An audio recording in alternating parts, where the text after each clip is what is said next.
attendance because I saw a couple of people pop in. Excuse me. All right. Who did I see? Is there anybody else who popped in before? Let's see. No. Okay. All right.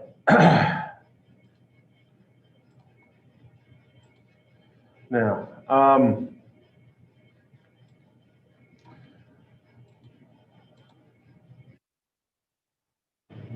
before we get class started today, I want to address something that happened in class on Tuesday.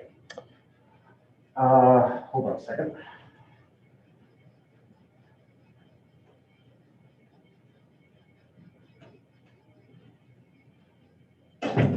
This is more than a little embarrassing, but in the middle of class, I believe as Justin was making a response, I was sharing my screen and my Facebook page came up. And so it was pretty clear that I was not completely and totally engaged in class and I wasn't listening to the student response like I should have. That is unprofessional. It was inappropriate, and I have no excuse. And I feel a need to recognize that it happened and to offer an apology to all of you. I have no excuse, I have no justification and no defense, other than to say that I am human and I apologize for my mistake. But I felt like I had to acknowledge that because that's only fair. Not really any way to hide it because you all saw what happened. And before I got any farther in class, I wanted to extend an apology to everybody, and I hope you'll accept that apology. That's not how I like to do things, and yeah. If anybody has any additional concerns or comments that you'd like to make about that, please feel free to contact me by email or visit me in my office if you dare, especially with the cold that I've got. I had a couple of meetings today, so that's why I'm here. Normally, I would have had this class online today. All right, hopefully we can move on. So let's finish our discussion on affirmative action. And let me begin by asking the question, why in the blank have we spent so much freaking time talking about affirmative action and discrimination?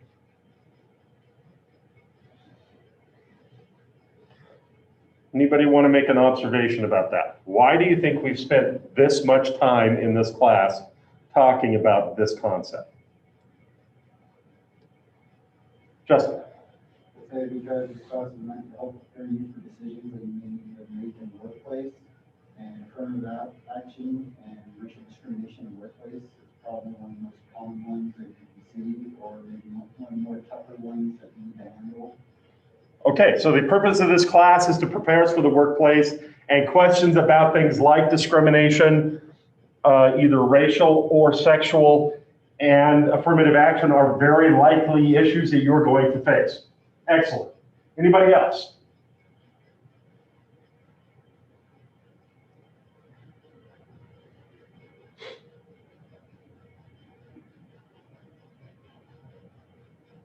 Anybody online?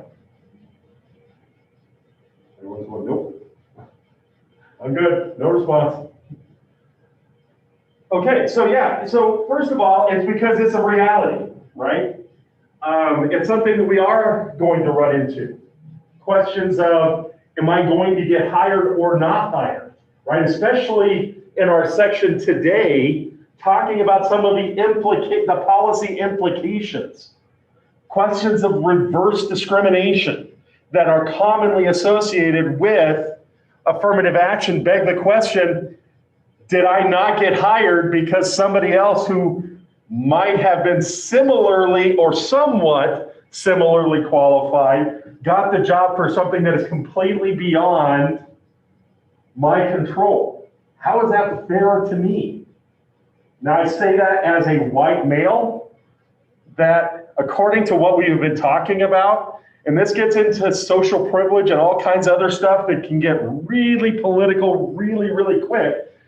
But even from the language that we looked at today, begs the question of, does my privilege allow me to even ask that question? Okay. But let's take maybe a little bit of a different tact or a different approach to this. If you remember, we talked about this idea of discrimination, and that most of the time it's a two-factor question when we talk about discrimination of any type. Does anybody remember what the two factors are? Or the two pairs of factors? Intentional or an unintentional, the intentionality of the person that did it. And what's the other one?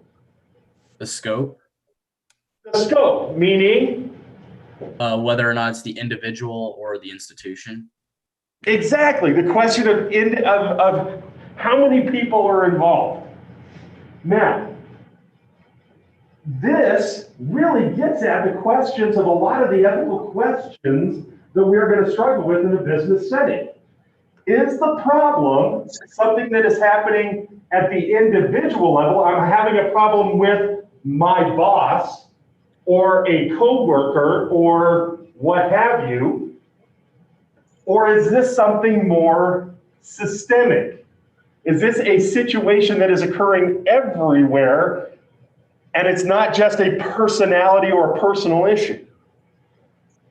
Okay, most of the ethical questions that we are going to encounter fall into those two factors. Do we realize that this is happening? Okay, so for example, if we look back at the midterm question, okay, let's look at the bartender question from the midterm. Intentional or unintentional? Oh, it's very intentional. They are very, very aware of what they're doing. Okay? What's the second question? It affects the whole company. It affects the whole company because all of the bartenders or bartending assistants are in on the process, right? The expectation is anybody that works the bar is expected to put those tips in. Right? Does this make sense? So, the reason we're spending so much time looking at affirmative action is because it allows us to really look at all these different scopes, not only of the nature of the problem, but also possible, for example, what did we look at today? Well, last class on Tuesday, we talked about here are different ethical models and how they would react to affirmative action. What do we look at today? How would you describe or summarize this chapter?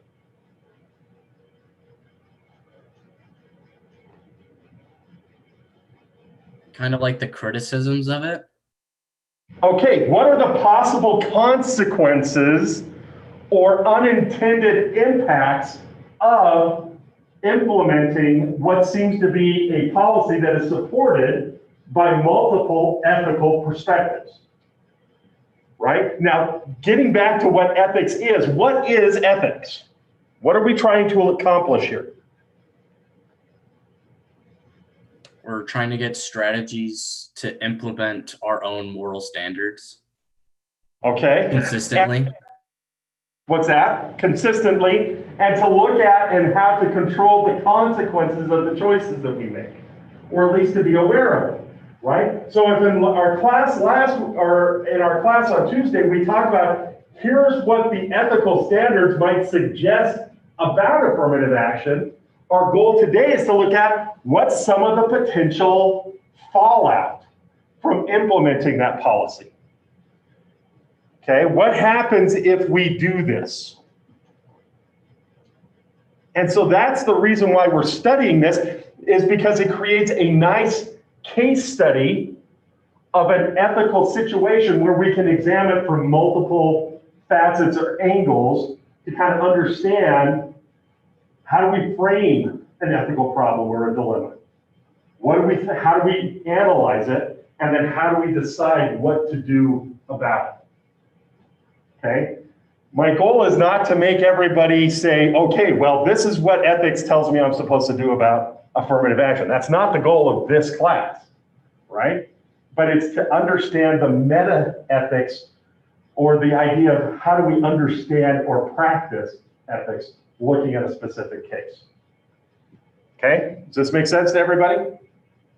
Okay, the other thing that I can promise is if I'm not mistaken, we will be done with affirmative action at this point. To which everyone says, ah, thank goodness. All right, so let's take a look at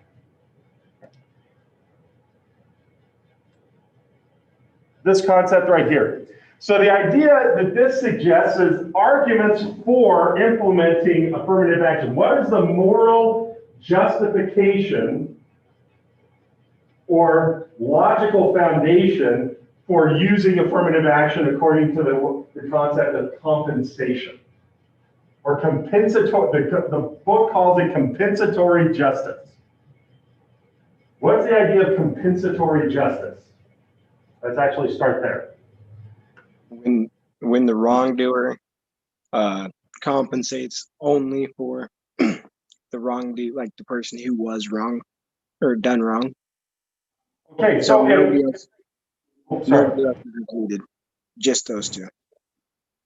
Okay, so the entire, one of the arguments from the ethic of justice is that in order for justice to be satisfied, when a wrong is identified, one of the facets of this, the idea of compensatory justice, says that if somebody injures somebody, who has to make compensation for that injury?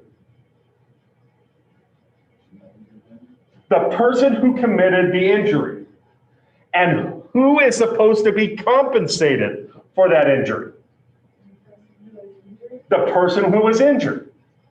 And so it has to be specific. The person who did the wrong has to pay the person who was injured in order for justice to be satisfied. Okay, so what is the challenge? So if the argument is affirmative action is looking at a large population, be it women or minorities, and says, historically, these people have been wrong. Therefore, to compensate for that, we are going to implement affirmative action. Compensatory justice. What is the critique that comes from that concept of compensatory justice? The direct people that did the injury and were injured. Okay, so the idea, they use the example of redheads and black hair, or red hair and black hair, right? That if this red-haired person injured that black-haired person, the only person who can pay back, according to the concept of compensatory justice, is the red-haired person who committed the injury, and it has to be paid back to the black-haired person who was injured. Okay? And the problem that we run into is, if we're talking about historic wrongs, there is no way to go back and ensure or enforce that the people who did the wrong are the ones who are paying, and that the payment or the compensation, in this case, access to employment, is being given to the very people who were injured by the discrimination. Okay? So how does that apply to the specific targets of affirmative action policies? Justin? So I think it's the same way that you were just describing is, it's a blanket solution that applies to all minorities, but not all minorities have been hurt by discrimination. Okay, unless I can show that person X specifically discriminated against person Y, person Y should not be compensated for an injury performed to person J or person H, right? The idea of compensatory justice is the injury must be specific and limited to a specific party and received by a specific party. That cannot happen in this case. Well, That's not necessarily true. We cannot make the argument that historic discrimination can be redressed. Can future discrimination be redressed through compensatory justice? Discrimination in the future, can future discrimination be addressed by affirmative action? What do you think, Sierra?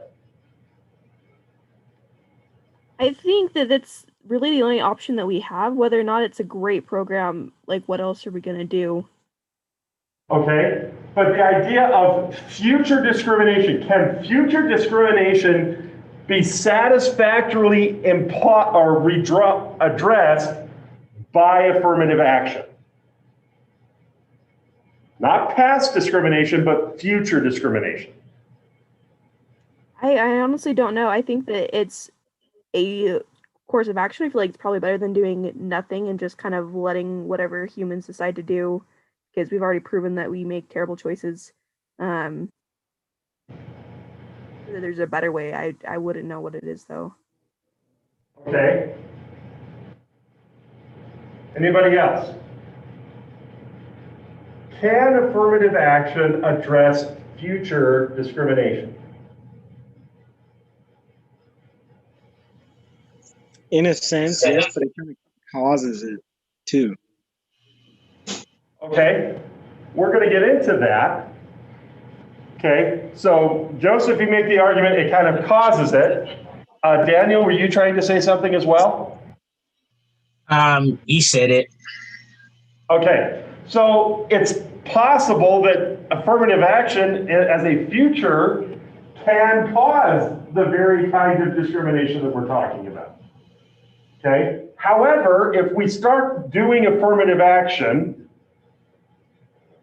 if we look at specific instances where individuals are harmed by the discrimination of others, we can create specific remedies. Affirmative action can allow us to create specific remedies where specific people who have injured other people through lack of access or things like that, we can create that sense of compensatory justice, but it is incredibly difficult to do in a historic sense by the very definition or nature of compensatory justice. Okay? Which brings up the argument that was made in the textbook. They looked at several philosophers, for example, Thompson and Reddish, who say, has every minority and woman really been injured? And are all white males really beneficiaries of discrimination? Why is that question important?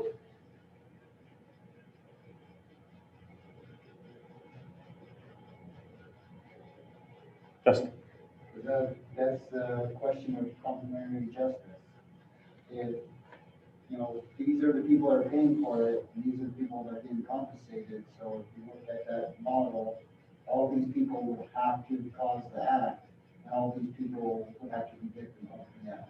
Okay, the only way that affirmative action can be considered just from the perspective of compensatory justice is if we can show that every woman and every minority has equally been injured by discrimination, and that every white male, for instance, because the book talks about males and non-minority groups. I think that's a better way. Reddish is using a specific example, but I think the textbook refers to the concept of males and non-minority groups. Have all males and non-minority groups really been specific recipients or beneficiaries of discrimination? If we say the answer is yes, then affirmative action is totally good to go. If the answer is no, we are creating a continuing and perpetual sense of injustice. Because now the very people that are being accused of creating the initial injury are receiving the harm down the road. Okay? Which then creates this continual cycle of discrimination and injury. Okay? So, can we even answer that question? What do we think? Can we show that every minority or woman has been injured by discrimination, or that every male and non-minority group has equally benefited from that discrimination? Is that possible? Would the statistics at the beginning of this chapter count? Say that one more time, Daniel, I'm sorry. I was asking if the statistics at the beginning of this chapter that showed disparities would that count? Yeah, that absolutely would count. What is that? What did all those statistics suggest? Suggested that minorities are much more likely to get paid getting into the industry, paid less getting into the industry than non-minorities. It showed women are way less likely to be employed in certain fields and so on. Okay, so and this gets back to why did the authors include that entire slogging chapter that we had to wade through where they gave us all those statistics? What does that entire section suggest about this question?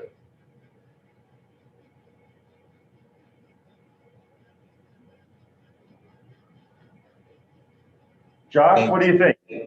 Oh, sorry, Daniel. Didn't mean to cut you off. I just wanted to say it exists. It's real, like it's proof. Okay, it does suggest, here's the thing, it suggests that the only problem with this statement is if we look at this statement, what does it suggest? What does it say? What is the exact language of that statement? Has every minority experienced this?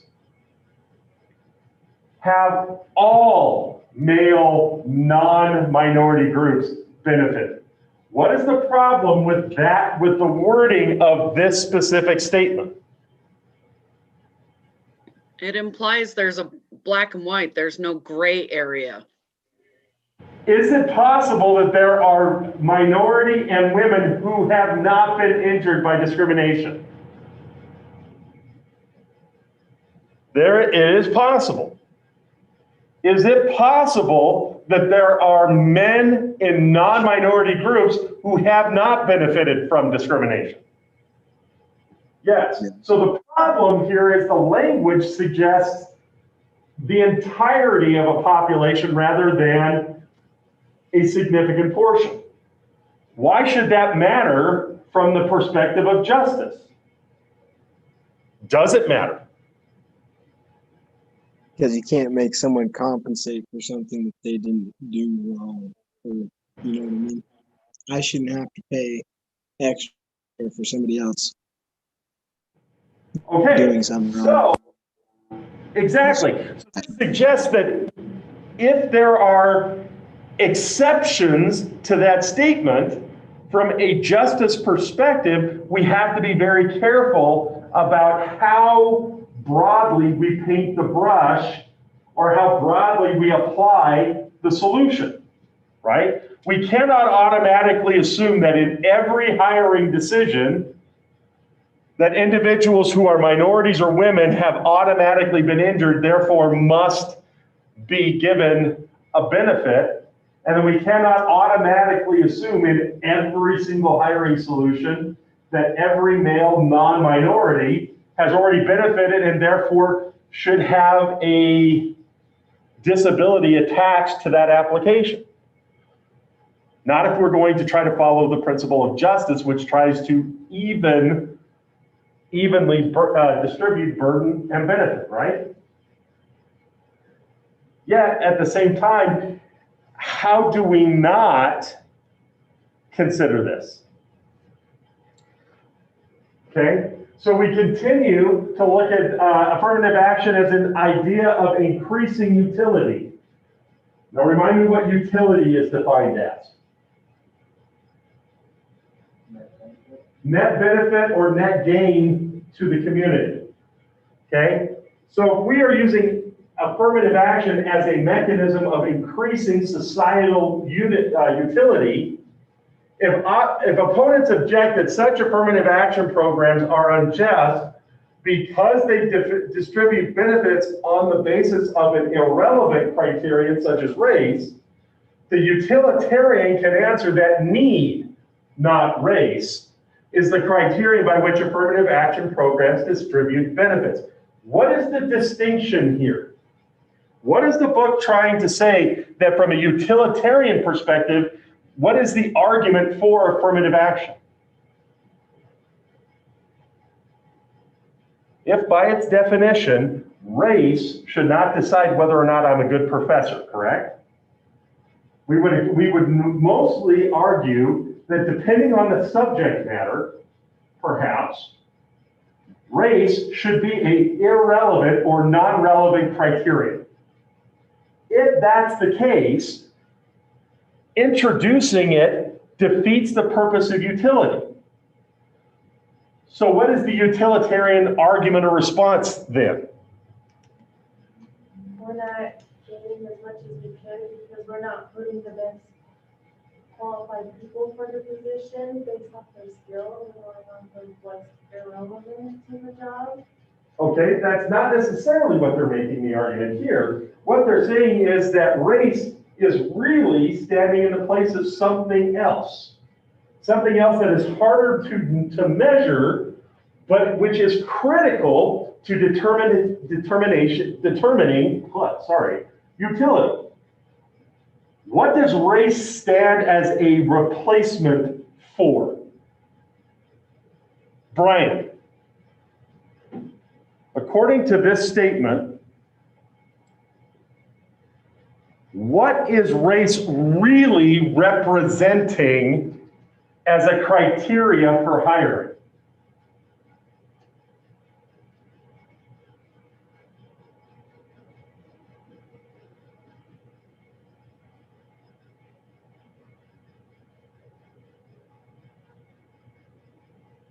Brian? Oh. We have a. He's there. He says he can't hear you, or you can't hear him. He's on the Okay. chat.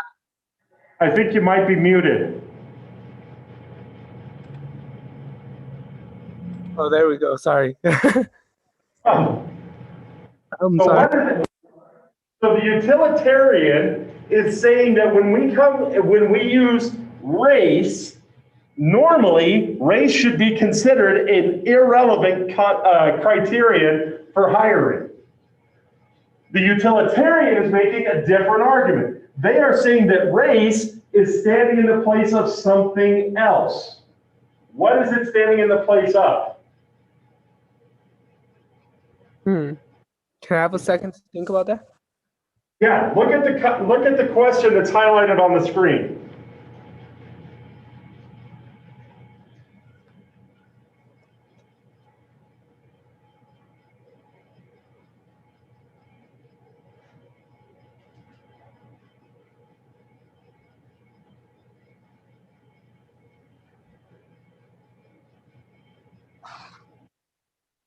Honestly, I don't. What? I'm in trouble. Sorry, I didn't catch that. I'm having trouble figuring out what the utilitarian point of view would be on that. So let's take a look at, nope, it's not diversity. The utilitarian can answer that what? Second line from the bottom. Need. Need. So what are they talking about when they say need?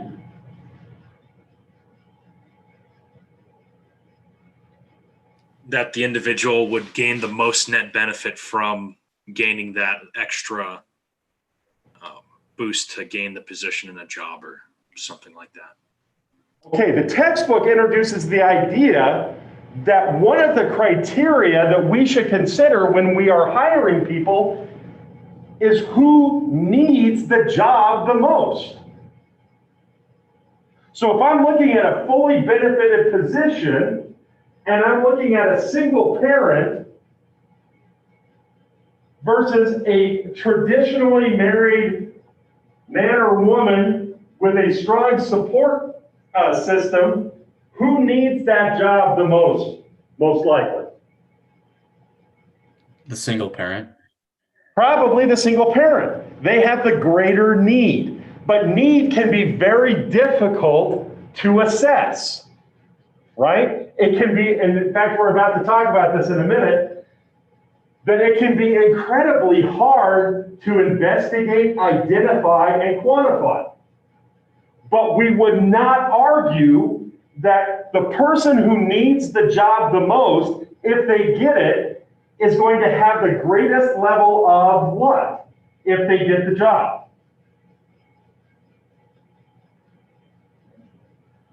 Benefit, which we call utility. The utility is best reflected by the person who needs it the most because they will be able to meet a greater number of needs than the person who doesn't need the job as much or who has alternative options, right?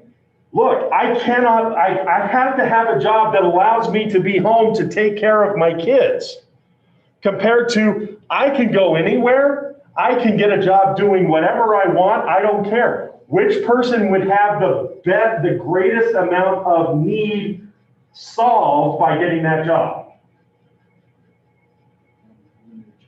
The one with limited choices, right? Because the other person can go other places and still find utility.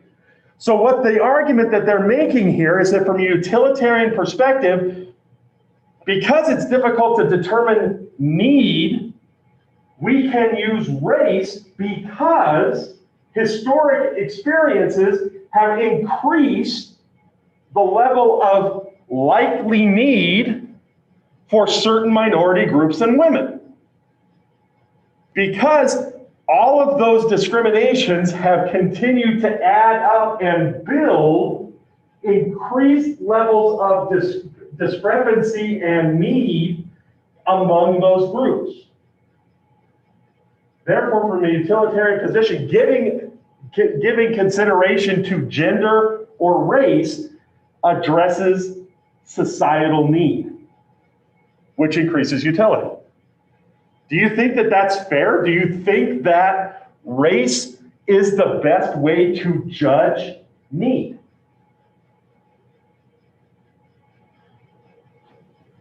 Jared Monson. You're on mute, so I'm going to ask you to unmute. Maybe.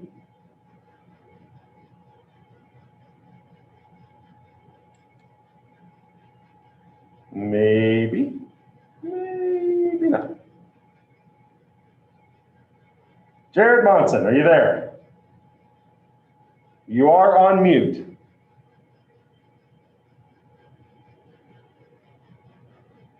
Okay, Jesus, we're gonna skip to you.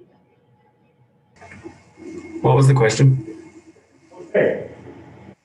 So we've been discussing the idea that according to you, the utilitarian, need is an important criteria in deciding utility. That it is a relevant criteria. The person who needs the job, that should be considered when hiring. Because need can be very hard to measure, the argument is race can stand in the place of need. Because race has been the focus of discrimination in the past, it's created kind of a backlog of need. And so that race can stand in the place of need in being judged because the likelihood is if you belong to a minority group or if you are a woman in the workplace, it's likely, not always given, but likely that you're going to have greater need at that job than people who aren't in those groups. Do you feel like that's an adequate connection or an adequate explanation? I mean, it depends on the job, I guess. Okay? That's an excellent observation because the book gets into this. Let's go a little bit further. What do you mean by that? I don't know how to explain it really. Okay, I will give you points. That is an excellent observation. So let's build on that. Can anybody add? Why should the type of employment matter in determining whether need should count or race should count? Anybody? Open question. Jump ball. Because it can depend on like the severity of the job and like how much. I don't know. It talked about how like if it's a slight difference between two people, like one person is like obviously more qualified but not by much, then it should be given to the non-minority, the person who has the better has the higher quality. But if it's a lower class, like a lower severity job, then it should go to the person of the minority. Reverse that. If the job has, let's say, if the job has risk, where the outcome of performance has significant impact on the organization or the community, all things being, if all things are mostly equal, but the non-minority person has greater capacity, the non-minority person should get the job. If it's a question of being a firefighter, and one person can carry or move more weight than the other, but in all other aspects, they are equal, the person who can carry more weight should be the one that gets the job. Why? What is it about being a firefighter that would require, or that it would matter which could carry more weight? Justin. Well, it's like that point that shows that at a certain point, discrimination is necessary to find the best candidate. Because, for instance, in firefighter, you have to carry people out, or you have to break down doors.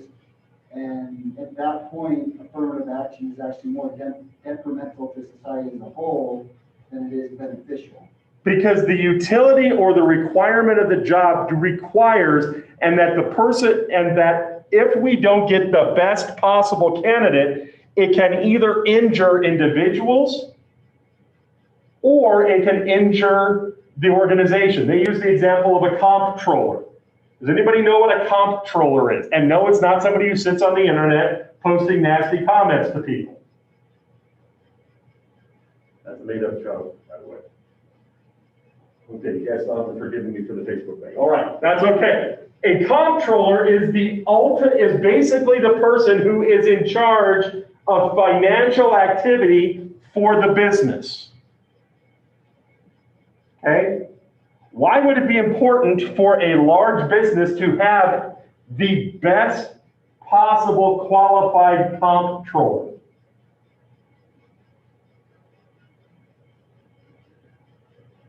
How could having a less qualified or a less competent comptroller negatively affect the business? Could lose all your money and shut you down. Exactly. The ability to be able to control finances is critical for the long-term success of a business. Therefore, it is critical for the business to be able to hire the best person, not just a competent person, because the job has a high degree of responsibility. Now, if the job has a lower level of responsibility, and all things are equal, what does the argument say?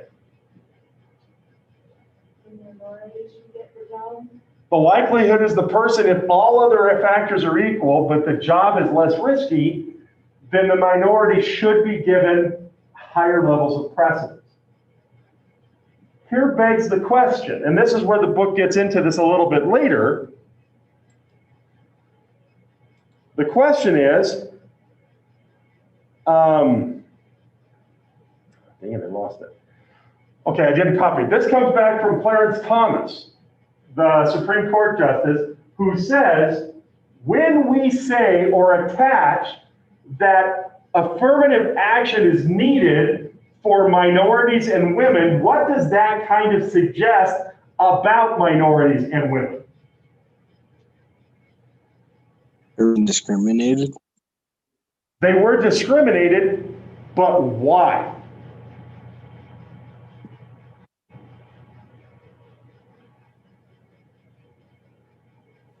Because they're perceived as inferior. Okay, we got two different comments. I want to hear them both. I said because they were perceived as inferior. Exactly. And so the argument is, if we say that they have to receive special treatment, what does that seem to suggest?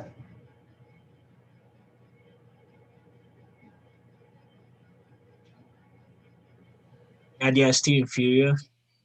That they are inferior, which is completely against the entire purpose of why, if we are gunning for an egalitarian society where all people are equal, saying that one group will be perpetually inferior and therefore they have to give a hand up means we will never arrive at that equal society.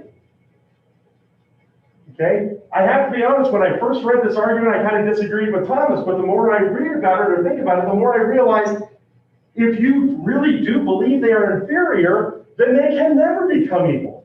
And the argument that we probably want to make, if we know most people that are in minority groups are women, they aren't inferior. They aren't an equal.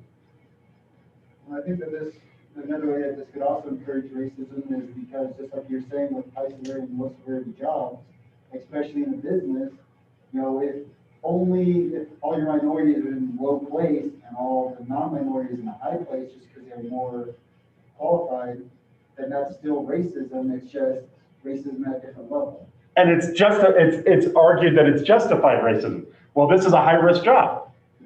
Well, the truth of the matter is, how do we ever really determine that the two people are completely equal? Is it ever really possible to say that I can judge and that these two people are exactly equal in every respect?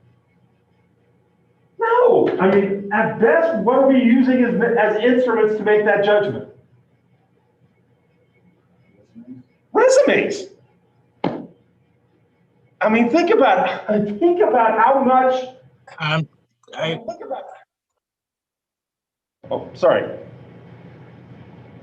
I just wanted to say, to go with what Sierra said earlier in class, I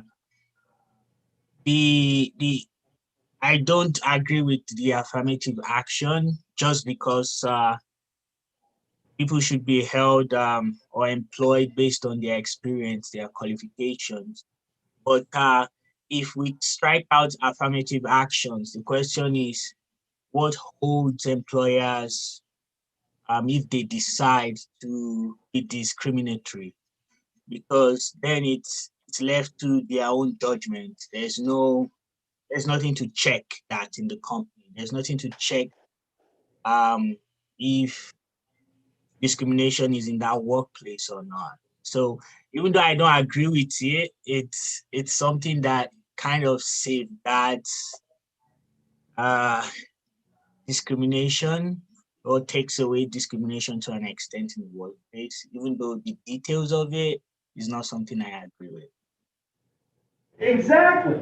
And that's exactly it, Daniel. It's this challenge that we find that most people would probably argue that the very nature or logic behind affirmative action kind of creates this institutionalized support for perspectives on minorities and women that can never be resolved, that they will be a permanently handicapped class, that there will never become a time where being a woman is not part of the discussion, right? That we will never be a colorblind society when it comes to selections. But if we get rid of affirmative action, we become subject to the intentional and, more importantly, unintentional discrimination that can exist. if we have no mechanism, like you were just saying, Daniel, if we have no mechanism to be able to provide any kind of critique or evaluation of how we hire, we can never identify whether or not discrimination or prejudice is infiltrating our hiring decisions. We have no mechanism to be able to say whether or not what we did was the right decision or not. However, having said that, we have to acknowledge that in its current form, affirmative action is not without risk. It is not without moral hazard. Now, what do I mean by moral hazard?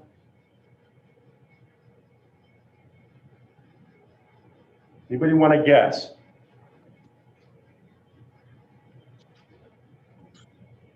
Kind of like a situation where no matter what you do, you're gonna have to go against your morals. Okay, so that I didn't catch the very end of that. It's a situation where what? No matter what decision you or what outcome you decide to make, you have to go against your moral standards in one way or another. Okay, it might not mean that I have to go against it, but I might be in risk of going against it. That's what moral hazard is. I'm exposing myself to the possibility of violating my moral standard. Exactly. And so we're basically saying it's not great, but it's, for lack of a better word, the best idea we have right now to be able to try to address the existing concern that affirmative action is trying to address. Justin. I was just gonna build on that it's, like standing, it's a hazard, it's like standing next to a cliff without a railing. You could be all fine up there, but you're at risk of falling down into the hole against your moral standards and maybe falling into what you're trying to fix in the first place. Right. If I don't do anything, I am guaranteed to injure individuals. However, if I act, there is still the potential, in fact, the likelihood that I will injure individuals, but at least I am attempting to try to remedy the problem, where I know that if I take no action, I can guarantee that I will injure. Okay? Now, one of the things that I thought was really interesting is the statement that affirmative action programs, if continued, will turn us into a more racially and sexually conscious nation. And the language of this statement in the context of the text seemed to suggest that that was a problematic or negative situation. That is a negative consequence.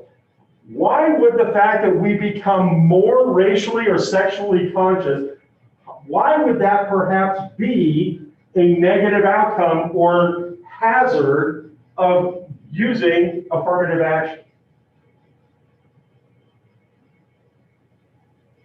I think looking at it from a utilitarian perspective, if we are conscious about race and sex and not how effective individuals are in the work sector, might end up having people that have statistics that match and not have as much as what I say, an industry that produces the best results.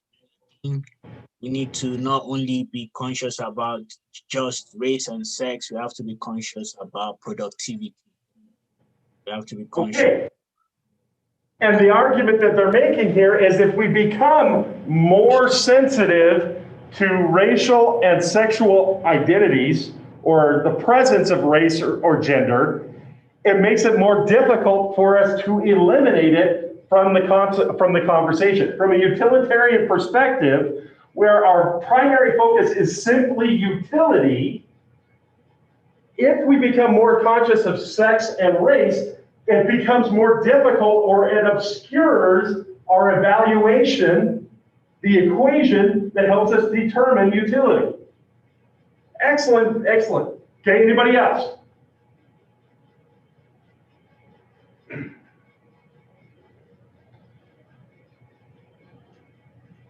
Okay, so let's take a look at this last statement. The U.S. Supreme Court has ruled that affirmative action programs do not violate the Civil Rights Act of 1964. It does not follow that these programs do not violate any moral principles. If the arguments examined are correct, however, then affirmative action programs are at least consistent with moral principles. What the crap does that mean? Let's look at this statement right here. The Supreme Court says affirmative action does not violate the Civil Rights Act of 1964. Okay? It does not follow that these programs do not violate any moral principles. What does that statement mean or suggest? Josh.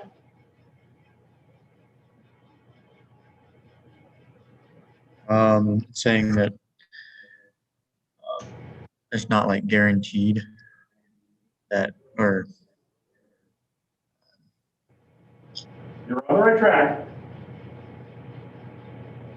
it's not guaranteed.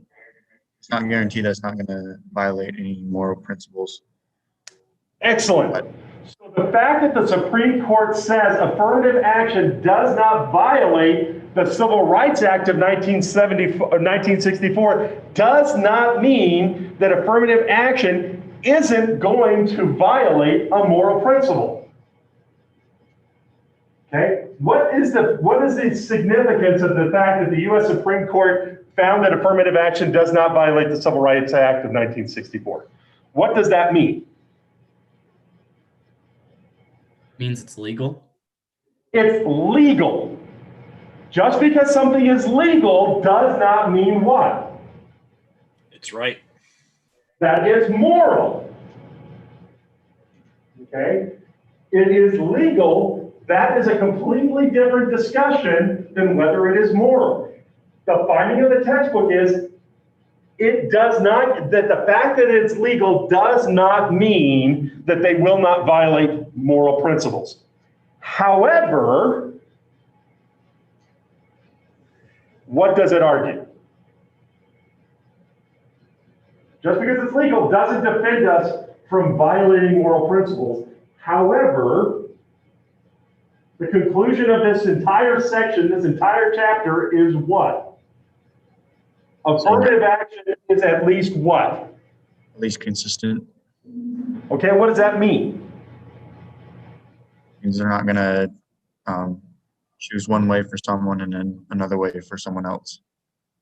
Okay, so it doesn't mean that I'm not going to make mistakes or injure individuals, but at least if I understand what my moral principles are, I can implement affirmative action in a way that is consistent with my principles, even though there is the possibility of injury.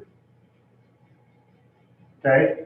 And just to get back to one thing just really quickly that we kind of skipped over for a second.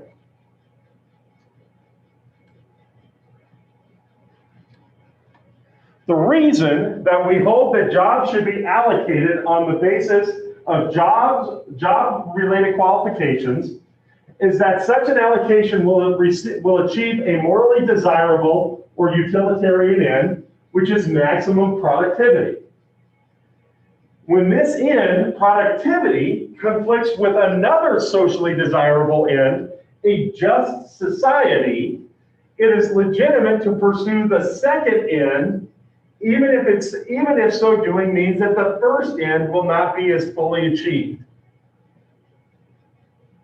I gotta be honest, this sounds like a story problem in algebra. I thought I understood it until I had to read this thing, and then I totally lost all concept of where I was heading. Anybody else ever experienced that? Okay, so let's take a look at what this is saying. Let's break this down. The reason that we hold that jobs should be allocated on the basis of job-related qualification is that what? What will happen if we do that? If we hand out jobs based on merit or qualification, I'll guarantee the greatest amount of utility for society. it's going to result in the greatest amount of utility or efficiency in society. When that desire, efficiency and productivity, conflicts with another socially desirable end, which is justice, what does this argument suggest? I'll do the utilitarianism low ranking on the moral totem pole says that it should be overruled. Okay, it argues that it's okay for one moral end to outweigh another moral end, because the actual level of benefit that is derived from justice is greater than simple efficiency and productivity. Because we are human beings, persons who are valuable just because we are, not just because of what we can do. We are not robots who are simply judged by how much we can produce. My simple existence is enough for me to earn or merit attention or accommodation. Okay, affirmative action argues the idea of justice, or making sure that need is being met, is enough to justify saying that productivity should not be the only way that we judge what is right or moral. Kind of gives me hope. Because sometimes I got to be honest, in a capitalist society, it doesn't feel that way. Right? It feels like you only get what you can earn. And if you can't earn, sorry, get out of the way, crawl off to the side of the woods and die on your own, because we can't help you because we have to produce. That's kind of a scary society to live in. This argues that we don't necessarily have to live that way. That ethically, we can say, even in a business setting, that it doesn't just have to be, hey, this isn't personal, it's business. This argues we can have more to that idea than just, it's business. We can say that justice and fairness are equally valuable business outcomes. Did you have something you wanted? Or? Okay. All right, folks, that's everything I have for today.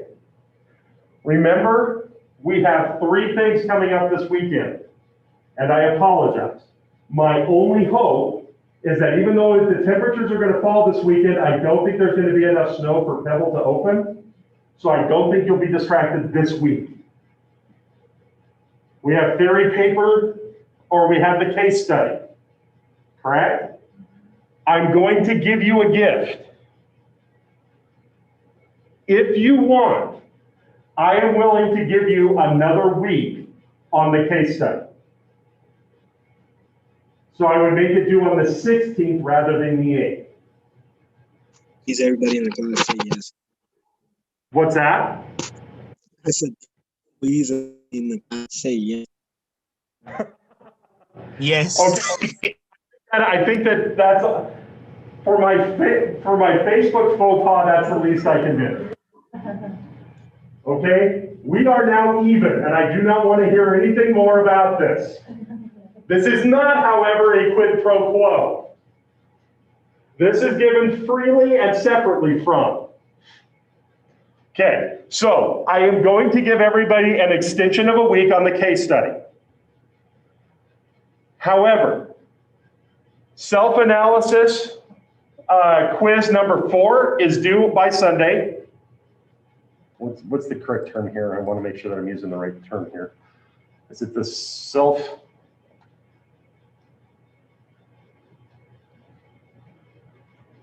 Okay, the self-assessment. Okay, self-assessment is due on Sunday. Quiz number 7A is also going to be due. Okay, so what I'm going to do is I'm going to give you an extension on the case study for next week. I'm also going to give you an extension on the Okay, so what's supposed to happen is you're gonna turn in the case study, then you're also gonna go to the discussion group and post a copy of your case study for other people to assess. Okay, it was originally that your case study was gonna be due on Sunday, and the assessment was gonna be due by the 11th, which was on a Wednesday. What I'm gonna do is, the case study is gonna be due on the 16th, and the assessments will be due before the 24th, when you leave for Thanksgiving. Just because, first of all, I screwed up, and second of all, I recognize that there's probably a crap ton of homework sitting on your guys' calendars right now, and any kind of an extension, well, I'm giving you rope. You can either use it to pull yourself out of the hole, or to loop your own noose. Your call. Okay, but I'm giving you you can either hang yourself or pull yourself out of the hole as you see fit. Okay, does anybody have any questions about that? I will get that updated, and I will post a notice on Moodle just to remind everybody about that, so that that's clear in case you weren't here before. Okay, is everyone good with that? Does anybody have any questions? Right, that's everything I've got, folks. I will see you all next week.